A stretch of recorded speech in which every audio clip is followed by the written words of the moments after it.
harga-harga minyak dan gas, ternyata kita masih bisa mengelola keuangan negara dengan prudent, dengan bijak, dengan hati-hati, dan kita masih mampu untuk mengendalikan defisit kita dalam koridor yang masih cukup hati-hati dan cukup mampu kita kelola. Dalam hal ini juga saya kira ada baiknya juga saya menyampaikan beberapa hal tentang kenaikan tarif pajak pertambahan nilai PPN yang mungkin masih ada suatu keraguan-raguan atau suatu ketidakpemahaman ya yang tepat, sehingga saya setelah koordinasi dan diskusi dengan Menteri Keuangan dan jajaran beberapa kementerian lain, saya merasa perlu bahwa untuk menyampaikan sendiri masalah PPN 12% ini. Jadi saudara-saudara sekalian, kenaikan tarif pajak pertambahan nilai menjadi 12% ini merupakan amanah, merupakan perintah dari Undang-Undang Nomor 7 Tahun 2021 tentang harmonisasi peraturan perpajakan. Jadi, sesuai kesepakatan pemerintah Republik Indonesia dengan DPR tahun 2021, kenaikan tarif dilakukan secara bertahap dari 10% menjadi 11% mulai 1 April 2022. Ini sudah dilaksanakan. Dan kemudian perintah undang-undang dari 11% menjadi 12% pada 1 Januari 2025 besok. Kenaikan secara bertahap ini dimaksud agar tidak memberi dampak yang signifikan terhadap daya beli masyarakat, terhadap inflasi, dan terhadap pertumbuhan ekonomi. Saudara-saudara, sudah merupakan sikap pemerintah yang saya pimpin, juga saya yakin juga pemerintah pendahulu saya, bahwa setiap kebijakan perpajakan harus selalu mengutamakan kepentingan rakyat secara keseluruhan, perlindungan daya beli rakyat, serta mendorong pemerataan ekonomi. Komitmen kita adalah selalu berpihak kepada rakyat banyak, berpihak kepada kepentingan nasional, dan berjuang dan bekerja untuk kesejahteraan rakyat. Karena itu, seperti yang sudah saya sampaikan sebelumnya dan telah berkoordinasi dengan DPR RI, hari ini pemerintah memutuskan bahwa kenaikan tarif PPN dari 11% menjadi 12% hanya dikenakan terhadap barang dan jasa mewah. Ya, saya ulangi ya supaya jelas.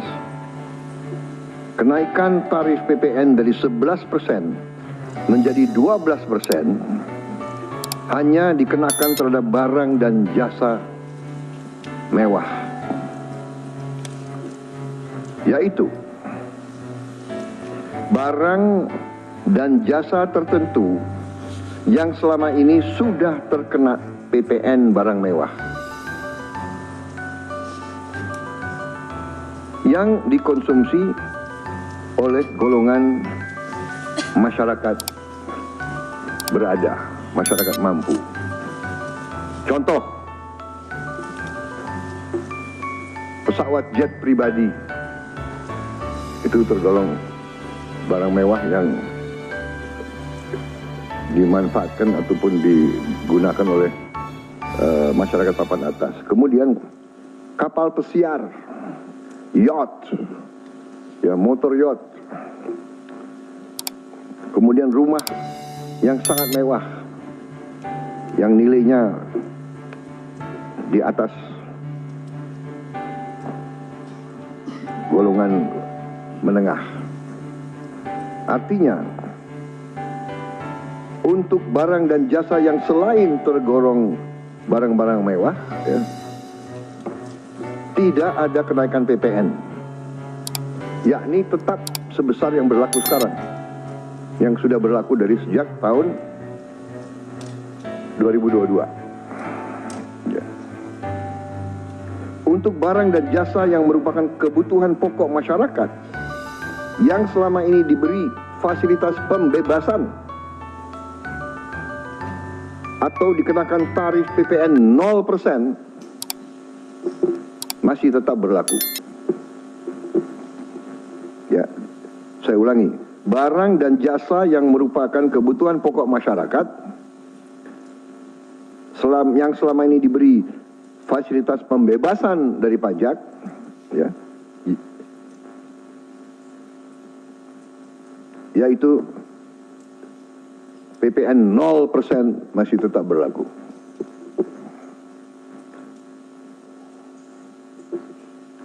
Pemerintah telah berkomitmen memberi paket stimulus.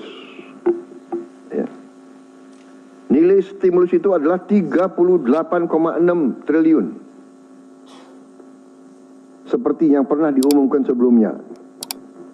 Bantuan beras untuk 16 juta penerima bantuan pangan, 10 kg per bulan. Diskon 50% untuk pelanggan listrik dengan daya maksimal 2200 volt. Pembiayaan industri padat karya. Ya. Insentif PPh pasal 21 bagi pekerja dengan gaji sampai dengan rupiah 10 juta per bulan. Kemudian bebas PPh bagi UMKM beromset kurang dari 500 juta per tahun dan lain sebagainya. Jadi paket stimulus ini nilainya semua adalah 38,6 T. Untuk barang dan jasa yang dibutuhkan oleh masyarakat banyak, yang tetap diberi pembebasan PPN, yaitu tarif 0%, antara lain kebutuhan pokok, beras, daging, ikan, telur, sayur, susu segar, jasa pendidikan, jasa kesehatan, jasa angkutan umum, rumah sederhana, air minum. Saudara-saudara, dengan ini saya kira sudah sangat jelas bahwa pemerintah akan terus berupaya untuk menciptakan sistem perpajakan yang adil dan pro rakyat. Saya kira hal-hal yang lebih teknis akan ditindaklanjuti oleh kementerian-kementerian yang terkait dan semua lembaga yang terkait. Saya kira itu saja dari saya. Terima kasih. Wassalamualaikum warahmatullahi wabarakatuh.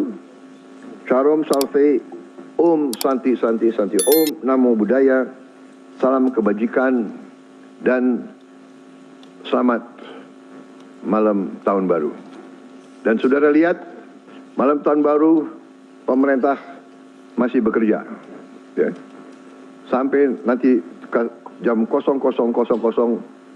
pemerintah tetap sebagian besar pejabat ada di kantor masing-masing.